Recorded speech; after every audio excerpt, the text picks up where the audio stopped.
continuing. Mummification. The first 40 days. As the centuries passed, the embalming became much more elaborate, taking 70 days to turn a mummy into a mummy. First, most of the internal organs, except for the heart and kidneys, were removed, embalmed, and put into special containers called canopic jars. Then, the whole body was covered with oil and spices. Next, the corpse was caked with natron, a natural kind of salt that absorbs all the moisture as it kills the bacteria that rot flesh.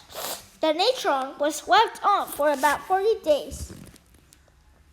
The last 30 days, when the salt was washed off, the body was rubbed with a mixture of oils, wax, and gum to keep the skin from cracking. Tree resin was then sprayed over the corpse to keep air away from the skin, for the same reason that the dentist coats their teeth to prevent tooth decay. Because corpses shrivel over time, the mummy embalmer stuffed the body with sand, sawdust, and wax of cloth so that they would keep its shape. Then the mummy was tightly wrapped up in layers of linen bandages. Each layer was brushed with resin to make the bandages stick together.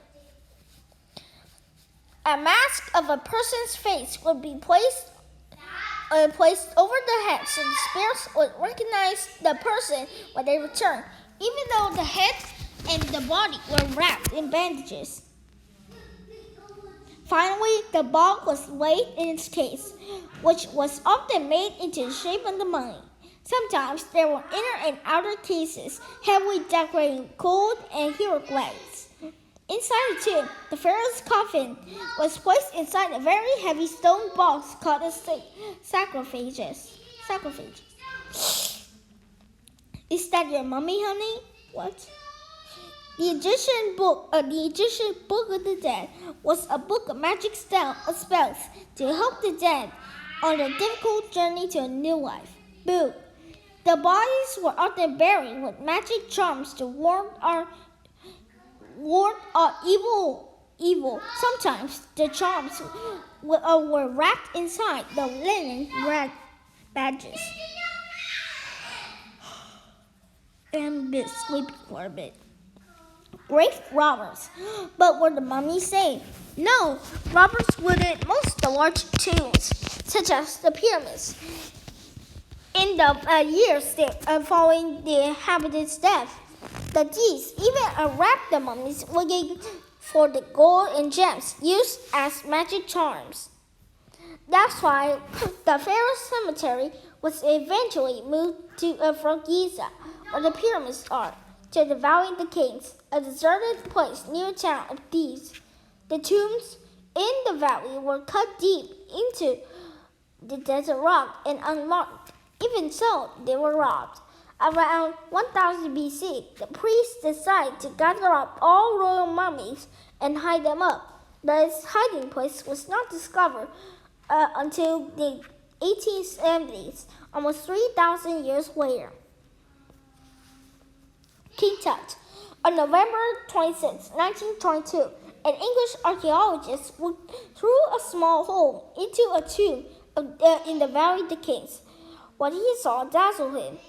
Mummy cases, shrines, statues, furniture, and jewelry covered in gold and gemstones blazed in the torchlight. The scientists eventually determined that this was the tomb of Pharaoh Tutankhamun, who died when he was less than 20. His solid gold coffin weighed 296 pounds, or 110.4 kilograms. When King Tut's tomb was opened, mysterious death occurred among the people working on the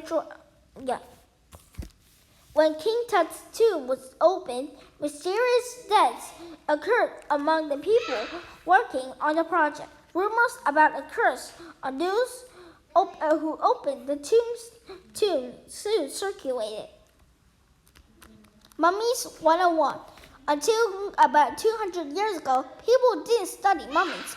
In fact, local people used to burn them as fuel because they caught fire easily. Other people ground them up and used them as medicine. But when the first modern explorers arrived in Egypt in the early 1800s, they realized that the understanding and preserving the mummies was one of the keys to understand ancient Egypt. At first, they unwrapped the mummies to figure out how people looked 5,000 years ago, how long they lived, and how they died. Today, with CAT scans and other X-ray machines, scientists can examine the mummies inside their cases and bandages, thus keeping them safe from air, which hastens their decay. Mummy madness. Pharaohs weren't the only mummies. Common people and even animals were mummified. In all, as many as 700,000 Egyptian mummies have been created. In the 1800s, over 300,000 cat mummies were shipped to England, where they were used to ground up for use as garden fertilizer. The god of mummification and death was called Anubis. He had the head of a jackal, a mask of which the priests wore during the embalming ceremonies. In 1996, a site with more than an estimated 10,000 mummies was soon found. Many of them were cloaked in golden masks. The area was now called the Valley of the Golden Mummies. In the early Hollywood horror movie, mummies became great stars. In the 1932 flick, The Mummy, an archaeologist read aloud an ancient spell and brings a mummified priest back to life.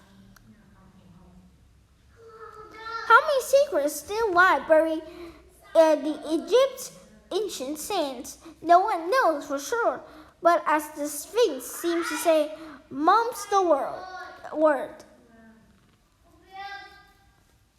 Goodbye.